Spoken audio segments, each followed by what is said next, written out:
Indian Muslims کے لیے جو امام خمینی کی نظر ہے وہ میں بہت ہی خلاصے میں آپ کے سامنے بیان کرتا ہوں. امام خمینی کہتے ہیں کسی بھی قوم کے ریولیوشن کے لیے 3 یونٹی کا ہونا ضروری. کہا پہلی یونٹی ہے یونٹی آف لیڈرشپ. جب تک مسلمان اپنے خود کے لیڈرز نہیں کریٹ کریں گے اور جب تک وہ اپنی لیڈرشپ کو اسٹرانگ نہیں کریں گے، جب تک وہ اس کے اور اس کے سہارے پہ زندہ رہیں گے، اس کو ہرا دو، اس کو جتا دو، اس کو ہرا دو، اس کو جتا دو، جب تک ہم صرف ٹول کی طرح یوز کیے جائیں گے. یہ ہمارے لیے کلیئر ہونا چاہیے. ہمیں اپنی لیڈرشپ کو بنانا ہے، چاہے میں 10 سال لگے، چاہے 20 سال لگے، چاہے 50 سال لگے، چاہے 100 سال لگے. دنیا میں second largest Muslim population without a leader is useless. Leadership اس کے ہاتھ میں ہو جو شجاع ہو، اللہ سے ڈرتا ہو، مدبر ہو، تدبیر ہو، پلاننگ کی صلاحیت رکھتا ہو، اس کے اندر مینجمنٹ سکلز ہو، قرآن اور اللہ کے رسول قانون کو جانتا ہو. یعنی ایسے بندے کو لیڈر بنائے. پھر دوسری چیز امام خمینی کہتے ہیں انڈین مسلمز کے لیے کہ تمہارے اندر یونٹی ہونی چاہیے. یعنی ابھی ہمارے یہاں جو کشمیری مسلمان ہے اس کو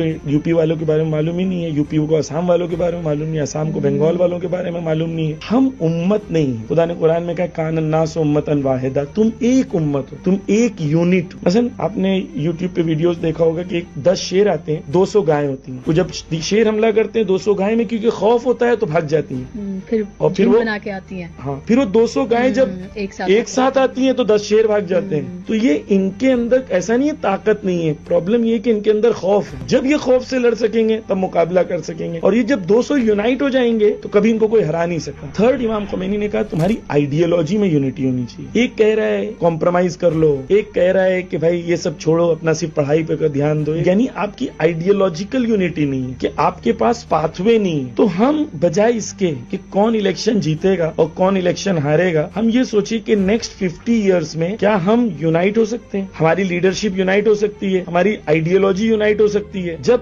آپ کی یونٹی ہو، آپ کی لیڈرشپ اور آپ کی آئیڈیالوجی یونائٹڈ ہو تو آپ ہر الیکشن میں اپنی بات مضبوطی سے رکھ سکتے ہیں. لیکن آپ اگر یونائٹڈ نہیں ہو، آپ کے پاس ریزسٹنس کی آئیڈیالوجی نہیں ہے، تو کیا ہوگا؟ دیکھیں پچھلے الیکشن میں سماجوادی پارٹی ہے، کانگریس ہے، ٹی ایم سی ہے، یہ جتنی بھی ایسی پارٹیز ہیں جو مسلمز کے فیور میں، انہوں نے تقریباً، میرے ایگزیکٹ فگر ذہن میں نہیں ہے لیکن کینڈیڈیچر کو ڈراپ کیا. کیوں؟ کیونکہ ان کو پتا ہے تو ان کے پاس چوائس ہی نہیں ہے، ہمیں ووٹ دیں گے. تو یعنی آپ کی اوقات یہ ہو گئی ہے کہ آپ کی کوئی اوقات نہیں ہے. کیوں؟ کیونکہ آپ کی سے نہیں ہے. آپ کی سے کیوں نہیں ہے؟ کیونکہ آپ کے پاس نہ یونٹی ہے، نہ آپ کے پاس لیڈرشپ ہے، نہ آپ کے پاس آئیڈیالوجی ہے. تو ریزسٹنس آپ کو یہ 3 چیز دیتا ہے. پورے مسلمان امت میں جو پرابلم ہے وہ یہی ہے کہ نہ ان کے پاس لیڈر ہے، نہ ان کے پاس یونٹی ہے، نہ ان کے پاس آئیڈیالوجی ہے. 3 پوائنٹس جو ہیں وہ قوم کو سکسیس دلاتی ہیں. ایران کیوں کامیاب ہے؟ کیونکہ ایران کی آئیڈیالوجی ریزسٹنس کی یونائٹڈ ہے، ان کا لیڈر ایک ہے اور ان کی پوری امت اپنے لیڈر کے پیچھے کھڑی.